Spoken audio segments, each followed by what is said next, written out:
কুলাউড়ায় প্রাচীন ঐতিহ্যের চিহ্ন বহন করছে দৃষ্টিনন্দন ৩ গম্বুজ মসজিদ। কুলাউড়া উপজেলার রাউতগাঁও ইউনিয়নের ১ নং ওয়ার্ড পশ্চিম মুকুন্দপুর গ্রামে পাকিস্তান শাসন আমলের শেষ দিকে প্রতিষ্ঠিত এই মসজিদটি যেন সবার নজর কাড়ে। ছোট্ট এই মসজিদটি দৃষ্টিনন্দন হওয়ার কারণ মসজিদের উপরে থাকা বিশাল ৩টি গম্বুজ। ছোট্ট এই মসজিদ জুড়ে থাকা এই ৩টি গম্বুজ যেন মসজিদকে আরও আকর্ষণীয় করে তুলেছে। পশ্চিম মুকুন্দপুরে অবস্থিত এই মসজিদটি প্রতিষ্ঠা করেন তৎকালীন এই এলাকার মরহুম হাজী কলিম মিয়া।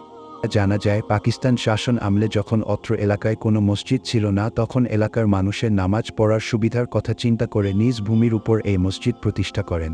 মরহুম হাজী কলিম মিয়া মসজিদ প্রতিষ্ঠা করে প্রথম দিকে নিজেই এই মসজিদের ইমামতি করেছেন। এই মসজিদ প্রতিষ্ঠা হওয়ার পর আশপাশ কয়েক কিলোমিটার দূর থেকে মুসল্লিরা আসতেন এই মসজিদে নামাজ পড়ার জন্য। এখনও অনেক দূর থেকে কিছু কিছু দর্শনার্থীরা আসেন প্রাচীন এই মসজিদটি দেখার জন্য। দৃষ্টিনন্দিত মসজিদ পশ্চিম মুকুন্দপুর। আমার পিতা হাজী মোহাম্মদ কলিম মিয়া এই মসজিদ তিনি নিজেই নিজস্ব জমির উপর প্রতিষ্ঠিত করেছেন। যখন অত্র এলাকায় আর কোনো মসজিদ ছিল না, তখনই এই ৩ গুম্বুজ বিশিষ্ট মসজিদ উনি নিজেই করেছিলেন। এই মসজিদ পাকিস্তানের শেষের দিকে এই মসজিদ নির্মাণ করেন এবং তখনই এই এলাকায় আর কোনো মসজিদ না থাকায় দূর দূরান্ত থেকে মানুষ আসা যাওয়ার সময়ে এই মসজিদে নামাজ করেন। আজকে এই মসজিদটি ৩ গুম্বুজ বিশিষ্ট মসজিদ, পুরাতন। এই এলাকাত বর্তমানে এই ধরনের কোনো মসজিদ আর নাই, তাই এই মসজিদটা সংস্কার করে রাখা হয়, তাহলে স্মৃতি হিসাবেই এটা একটা দৃষ্টি নন্দিত মসজিদ দেখা যাবে।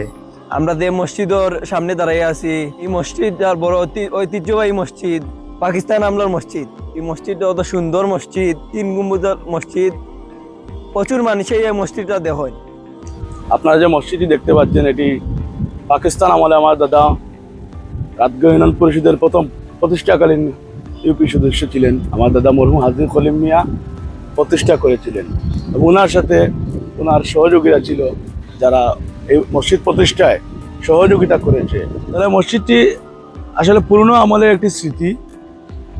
৩ গম্বুজের একটা মসজিদ, ছোট, দেখতেও সুন্দর। আর এই মসজিদটি আমরা ছোটবেলা থেকে এই মসজিদে নামাজ পড়ে পড়ে আজকে এত বড় হয়েছি।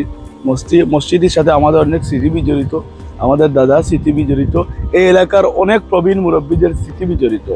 বর্তমানে সেই মসজিদটি স্থানান্তর করে আমরা সম্মুখে একটি নতুন মসজিদ সবার সহযোগিতা নিয়ে আমরা নির্মাণ করেছি, এটা চলমান আছে। আর এই মসজিদটি আমরা যতটুকু সম্ভব সংরক্ষণ করার চেষ্টা করছি স্মৃতি হিসাবে।